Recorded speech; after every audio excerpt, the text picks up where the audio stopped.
Venezuela has the world's largest proven oil reserves. Did you know that? Venezuela has the world's largest proven oil reserves.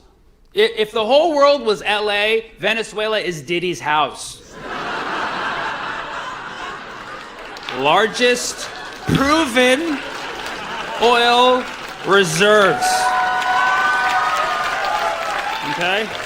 So they got the most oil in the world, and we are interested in overthrowing the current regime there, but it's not even about oil, it's about drugs. The oil happens to be there. Oh my God. What a coincidence. They're like, we're just here for the drugs, man. Oh, you got oil? Oh, shit, what's up? You got oil? Oh, I guess we'll stay a little longer then. You got oil? Oh, shit. Dude, I didn't even know you had oil, man. I love oil. Is that good? Oh, that's good, man. That's good stuff. Ooh, that's good. That's so good, man. We started by seizing and bombing the drug boats. The drug boats that we couldn't even prove were drug boats. And now we just seized an oil boat. We just seized an oil boat off the coast of Venezuela. Okay? What happened to the drug boats? Okay? But in our defense, of course, oil is our drug. Okay? Right? We love that shit. Okay? And so they just seized an oil tanker off the coast of Venezuela, and it was done in a very illicit manner, okay? It was done in a very shady manner, if you will, allegedly, okay? When you seize a ship, there is protocol. That's kind of weird that you're like, oh, seize my ship politely, please. You're supposed to warn the ship, tell them to remove their cargo first, and then seize it as a political move. I don't know what you would call it. I don't even know why we do this shit. It's just so weird. But you basically seize it as a political move, right? And we did not do that. We just straight took that shit and the cargo. Or we pretended we're like, oh, there's cargo here? Oh, I guess we'll keep it. That's what Trump said. He's like, I guess we'll keep the oil. I guess. There was 2 million barrels of oil on that ship. Equivalent of $150 million. That's not a ship seizing, that's a robbery, bruh. Okay? You wonder why crime is so high in America? Look at our role models, dude. That's not a ship seizing, that's a ship jacking, okay? We straight up took the oil, 150 million barrels, man. And all of us Americans should look at that and be like, that's the crime. That's the crime. That's the crime. Yep. Right? As an American, the only two logical thoughts you can have are, that's a crime, and are you going to share it with me? That's the only logical thought you could have, but you got to have the first one first. Okay? No, of course. We don't want stolen oil, right, guys? We don't want stolen oil. No. Okay, good. Well, stop using oil then, because we're kind of stealing it from like everywhere though. But we're already having a hard time affording basic things, right? Like, do you know the price of eggs went up 150% last year? So for every dollar you used to spend on eggs, you now spend $1.50. Yeah. So now when I go buy eggs, I cut 4 out of the carton, try to buy a carton of 8. I'm like, can you give me the same price last year? And they're like, no, we don't do that. I'm like, you don't understand inflation? And so I get it. We're all trying to struggle. We're all trying, and you know, the government, meanwhile, they're doing their shady shit. They're trying to accumulate oil, but they're pretending like there's drugs. They claim Venezuela is sending cocaine, which is, first of all, not true. Okay, it's Mexico. Okay. Sorry. Secondly, yeah.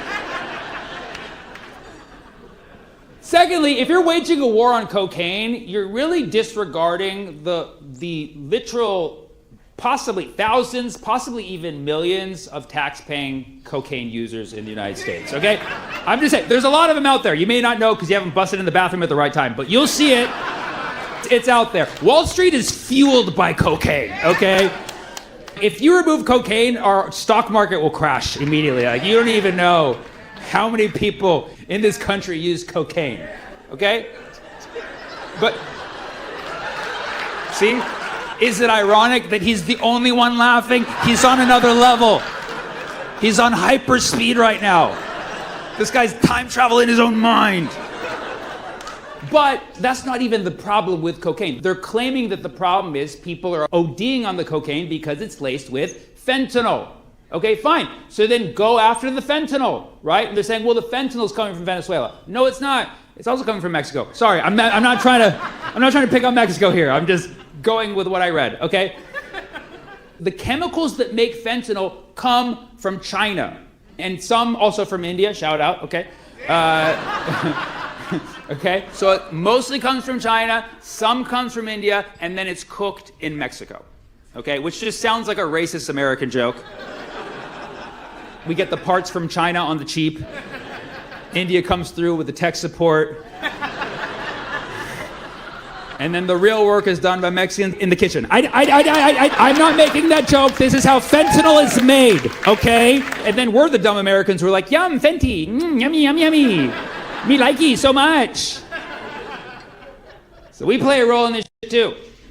But they're claiming it's fentanyl, and they're claiming that Venezuela is aggressively pushing it when there's no evidence to support that. And they're trying to use words to intimidate us. They're saying, they're narco-terrorists. Which, as a Middle Eastern person, I find that offensive. Okay? Because that's what you used to call us. You can't just give away our slur. You know what I mean? If they're narco-terrorists, am I just an original terrorist? Like what? Am I a standard terrorist 1.0? Am I an OT? Narco-terrorist. You can just put a word in front of terrorists because it's a different race of people. Are Asians math terrorists? That's not cool. And of course, white people, domestic terrorists, right? That's what it is. That's what it is. They want the oil. They're pretending like they don't want the oil. It's so specific because they want the oil in the exact way they want the oil, all right? Maduro is now running Venezuela, and he's even offered us some oil, but not all of it, and we don't like that, right? So they want to remove him. They want to put in our puppet, Nobel Peace kind of winner thingy person. They want to put her in and replace Maduro. And Maduro, you know, maybe he didn't win the election fairly, but it's like, neither do we out here, you know? And so we're claiming it's also about democracy. And Maduro, he's trying to work it out. He's like, listen, I'll do anything except step down. And we're like, okay, we hear that, and we'll do anything except not let you step down. And so we're kind of at like a gridlock, and you know, they're pretending it's about the drugs, but it's about the oil, and they're just acting like they can just go to a country and just take it over. This is the problem with calling the United States America, right? We see other places in the world that also have America in the title, and we're like, oh, that's ours, I think. No, they're like, oh, that's just South America, right? That's us. All we have to do is cross the Gulf of America to get to the south part of America. So shady, man. The United States really is the Diddy of the world. You know what I mean? We like to control everybody. Sure, we help some countries, but we also molest them. Some countries we hate so much that we have them taken out, pretend like we didn't do it. We're addicted to oil.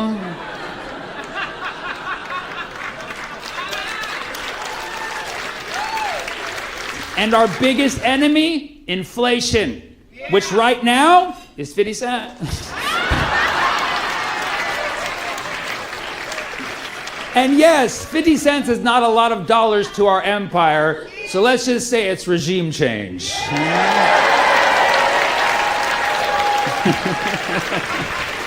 I do split-second impressions. They're very, very short.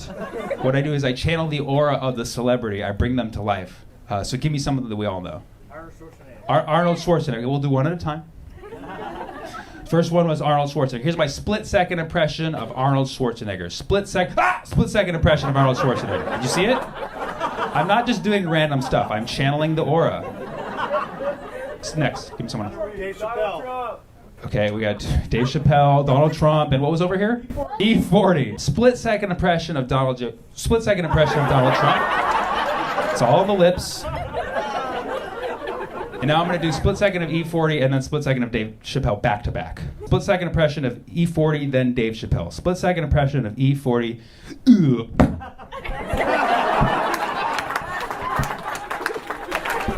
These are not easy to do. Do a lot of practicing in front of mirrors. I was dating a girl. She's like, oh my God, I'm so glad you're over 6 feet. I'm like, I'm so glad you can't measure. I'm 5'11". What is... I still see a lot of women requesting a guy 6 feet or taller. It's always, I get to know you just demand how much of a person you want. It's crazy. We're one of the only countries that still uses standard. Everywhere else in the world, that's 182.88 centimeters. You think women in Europe, like, I want a guy who's 182.88 to the 100th, no more, no less. Well, they'd probably round down to 180 at least, give a little more wiggle room, you know? Oh, it's like short women too. I want a guy who's 6 feet or tall. Like, you're 5'0". How much clearance do you need? That's some Napoleon levels of just, I want to conquer as much man as possible. And it's totally acceptable. And yet if I demanded a woman a foot shorter than me, I'm the biggest creep in the world. On my Tinder, I'm just like, I want a woman who's 4'11" or shorter. I want to be able to look straight ahead and not even see her. But just know that she's there. That's the kind of love I want, the kind that you can't see but you can hear occasionally, yeah. There's no big spoon, little spoon with me. It's a teaspoon next to a ladle. That's how I want it to be. I want a hobbit from the Shire, okay? She wears heels. I go out barefoot every night. She wants to kiss me. She gotta leap up like a dolphin catching a fish like that. I want to walk around the house and be like, is that a piece of furniture? No, that's the love of my life. And that would be totally okay. I've been doing intermittent fasting. For those of you not familiar with intermittent fasting, it means I eat intermittently. Which means basically when I'm done with my meal, I will not eat again until the next time I eat. Do you understand what I'm saying? Sometimes I eat and sometimes I do not. That's intermittent fasting. But I don't eat when I don't eat. And when I eat. That's the difference. A lot of people don't eat and eat at the same time. Not me. And I do one big fast at the end of the day for like 8 to 10 hours, which I sleep for all of. I sleep for all of it. It's a hard fast. No eating. No eating during that fast. And then I wake up and instead of eating right there on the pillow, like a monster, I will walk to the kitchen first and then I will break the fast very carefully with a special meal that I call break fast. Okay?